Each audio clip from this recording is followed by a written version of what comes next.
محترم ناظرین و سامعین، السلام علیکم ورحمۃ اللہ وبرکاتہ۔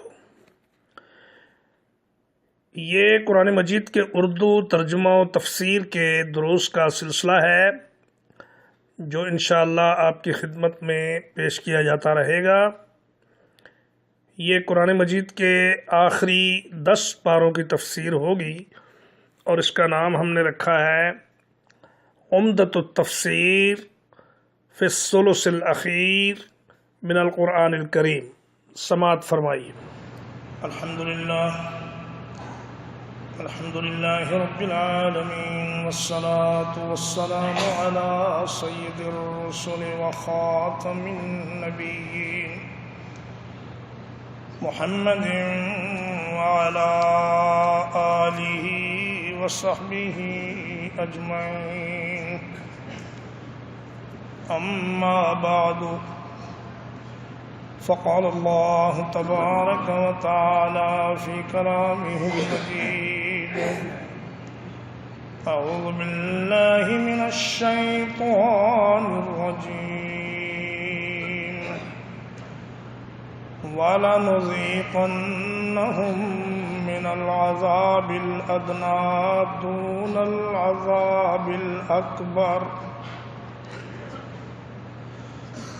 اور ہم ضرور چکھائیں گے انہیں چھوٹا عذاب بڑے عذاب سے پہلے، لَعَلَّهُمْ يَرْجِعُونَ تاکہ وہ حق کی طرف لوٹ کے آ جائیں۔ وَمَنْ أَظْلَمُ مِمَّنْ ذُكِّرَ بِآيَاتِ رَبِّهِ، اور اس شخص سے بڑا ظالم کون ہے جسے اللہ کی آیات کے ساتھ نصیحت کی جائے، ثم اعرض عنها، پھر وہ اس سے منہ پھیر لے۔ انا من المجرمین منتقمون، ہم مجرموں سے بڑا سخت انتقام لینے والے ہیں۔ میرے بہت ہی پیارے بھائیوں، بزرگوں، عزیز بچوں، ماؤں، بہنوں، یہ سورۃ السجدہ کی آیت نمبر 21 اور 22 ہے جو آپ حضرات کے سامنے تلاوت کی گئی ہے۔ اس میں اللہ رب العزت یہ فرما رہے ہیں کہ ہم ان کفار و مشرکین کو بڑے عذاب یعنی جہنم کے عذاب سے پہلے چھوٹے چھوٹے عذاب چکھائیں گے تاکہ یہ اللہ سے ڈر جائیں اور حق کی طرف واپس آ جائیں۔ سیدنا عبداللہ ابن عباس رضی اللہ تعالیٰ عنہ اس آیت کی تفسیر میں فرماتے ہیں کہ عذاب الادنیٰ سے مراد ہے مصائب الدنیا و اسقامها و آفاتها، دنیا میں جو مصیبتیں پہنچتی ہیں انسان کو، جو بیماریاں آتی ہیں، جو آفتیں انسان کے اوپر مسلط ہو جاتی ہیں، کبھی قحط سالی کا سامنا ہو جاتا ہے، کبھی کوئی وبا پھوٹ پڑتی ہے جس سے ہزاروں لوگ مر جاتے ہیں، کبھی کسی ظالم بادشاہ کا تسلط ہو جاتا ہے، اور کبھی انسان کو گھر بار چھوڑ کر، اپنا وطن چھوڑ کر بے گھر ہونا پڑتا ہے، کبھی اپنے عزیز و اقارب کے قتل کا صدمہ سہنا پڑتا ہے۔ یہ ساری چیزیں انسان یہ سمجھتا ہے کہ یہ اتفاقات ہیں، لیکن ایک مسلمان کا عقیدہ یہ ہے کہ یہ اتفاقات نہیں ہیں، یہ تنبیہات ہیں اللہ کی طرف سے انسان کو جھنجھوڑنے کے لیے اور متنبہ کرنے کے لیے یہ ساری چیزیں اللہ تعالیٰ بھیجتا ہے۔ اور سیدنا عبداللہ ابن مسعود رضی اللہ تعالیٰ عنہ فرماتے ہیں کہ اس سے مراد عذاب ادنیٰ سے مراد وہ قحط ہے جو مکہ والوں کو 7 سال تک برداشت کرنا پڑا، پیداوار رک گئی، حتیٰ کہ وہ مردار کھانے پہ مجبور ہو گئے۔ پھر نبی کریم صلی اللہ علیہ وسلم کی خدمت میں حاضر ہوئے اور ان سے دعا کی درخواست کی اور ان سے یہ بھی گزارش کی کہ ثمامہ بن اسال کو لکھیں کہ وہ ہماری طرف گندم بھیج دے، ہم تو بھوک سے مر رہے ہیں۔ تو نبی کریم صلی اللہ علیہ وسلم نے باوجود ان کے کفر اور شرک کے ان کے لیے سفارش بھی کر دی اور ان کے لیے دعا بھی کر دی۔ اور ایک اس کی تفسیر یہ بھی ہے کہ یہ جو جنگ بدر میں کفار مکہ کو قتل کا اور قید کا اور نقد جرمانہ سہنا پڑا، کوئی گھر مکے کا ایسا نہیں تھا جس کا کوئی عزیز یا تو قتل نہ ہوا ہو یا قید نہ ہوا ہو اور یا پھر اس کو فدیہ دے کر چھڑانے کی اس پر ذمہ داری نہ آ پڑی۔ تو یہ ایک مصیبت اللہ نے ان کو دکھائی کہ دیکھو اب بھی وقت ہے، باز آ جاؤ، اپنے کفر و شرک سے ہٹ جاؤ اور نبی کریم صلی اللہ علیہ وسلم کی غلامی اختیار کر لو، آپ کی اتباع کر لو، دنیا میں بھی خوشحال ہو جاؤ گے اور آخرت میں بھی اللہ کی نعمتوں سے مالا مال ہو جاؤ گے۔ لیکن جو بدبخت تھے ان کی سمجھ میں بات نہیں آئی، انہوں نے اس کے باوجود ضد اور عناد پر اڑے رہنے کو ترجیح دی اور اتنی بڑی بڑی نشانیاں دیکھنے کے بعد بھی نبی کریم صلی اللہ علیہ وسلم کی اطاعت کرنے سے انکار کر دیا۔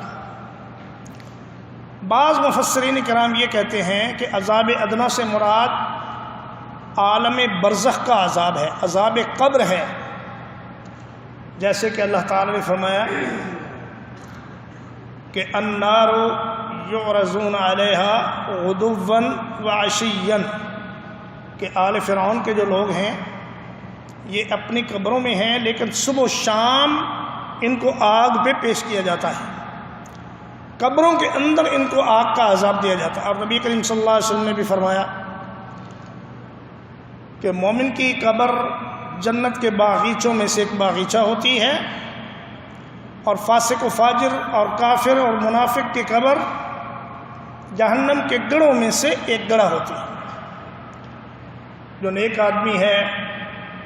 اس کی قبر میں علیین کی طرف سے ایک سوراخ کھول دیا جاتا ہے، تا حد نگاہ اس کی قبر کو کشادہ کر دیا جاتا ہے اور جنت کی ٹھنڈی اور خوشبودار ہوائیں اس کو پہنچتی رہتی ہیں اور اس کے نیک اعمال ایک انتہائی خوبصورت شکل میں آ کر اس کا دل لبھاتے ہیں، اس کو تسلی دیتے ہیں اور اس کی تنہائی کو دور کرتے ہیں۔ لیکن جو کافر و مشرک اور اللہ کا نافرمان ہے اس کی قبر تنگ کر دی جاتی ہے اور اس کی قبر کی بائیں جانب سے جہنم کی طرف سے ایک سوراخ کھول دیا جاتا ہے جہاں سے جہنم کا دھواں اور گرم ہوا اور بدبو اور زخموں کی پیپ کی وہ جو حمک ہوتی ہے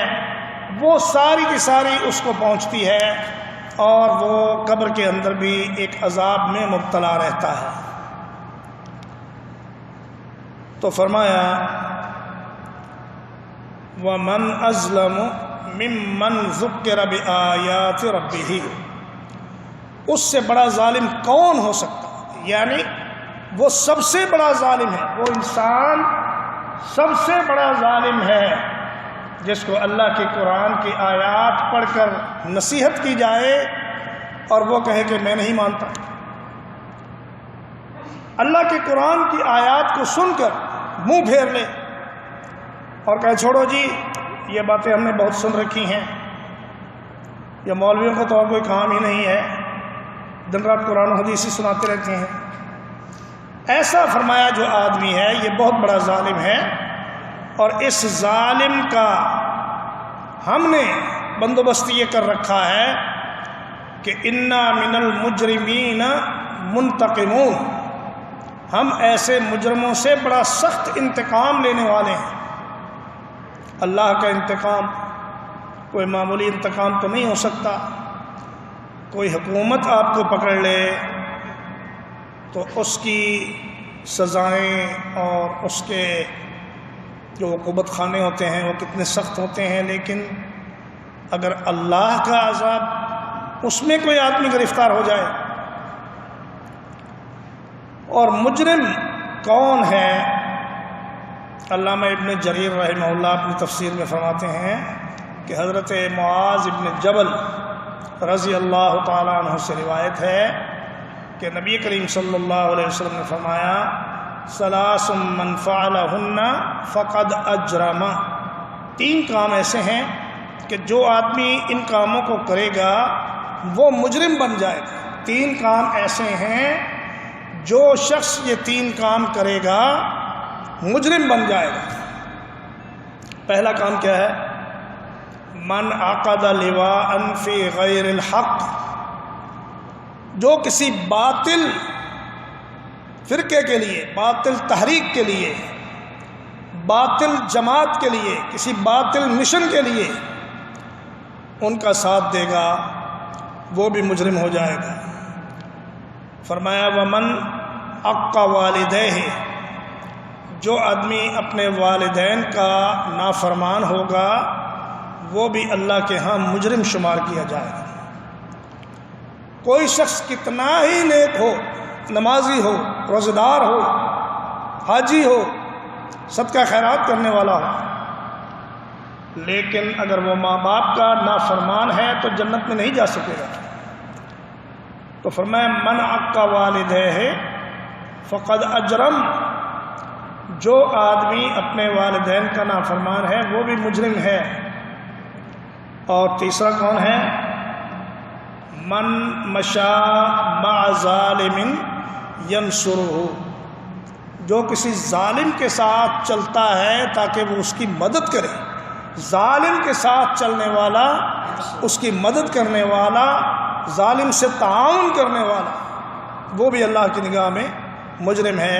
اور فرمایا ایسے مجرمین سخت نقمت اور سخت انتقام کے مستحق ہیں، اس لیے انا من المجرمین منتقمون، ہم مجرمین سے بڑا سخت انتقام لیں گے۔ سخت انتقام کی تفاصیل آپ کو معلوم ہے کہ جو آدمی جہنم میں چلا گیا پھر وہ ایسا ناکام ہوگا کہ اس کی کامیابی کی کوئی صورت نظر نہیں آئے گی۔ وہ دنیا کی آگ سے 70 گنا زیادہ تیز گرم آگ میں جلتا رہے گا، اور جیسا ہی اس کا چمڑا جلے گا اللہ تعالیٰ فوراً ہی اس کی جگہ نیا چمڑا پیدا کر دے گا۔ کلما نضجت جلودہم بدلناہم جلودا غیرہا لیذوقوا العذاب۔ تو بھائی اللہ تعالیٰ کے انتقام سے بچنا اسی صورت میں ممکن ہے کہ انسان اللہ کے قرآن کو پڑھے، اللہ کے ذکر سے کبھی اعراض نہ کرے، اللہ کے ذکر کا کبھی انکار نہ کرے، اور اللہ کے ذکر کرنے والوں سے کبھی حقارت یا دشمنی کی نظر سے انہیں نہ دیکھے۔ اقول قولی ھذا واستغفر اللہ لی ولکم ولسائر المسلمین۔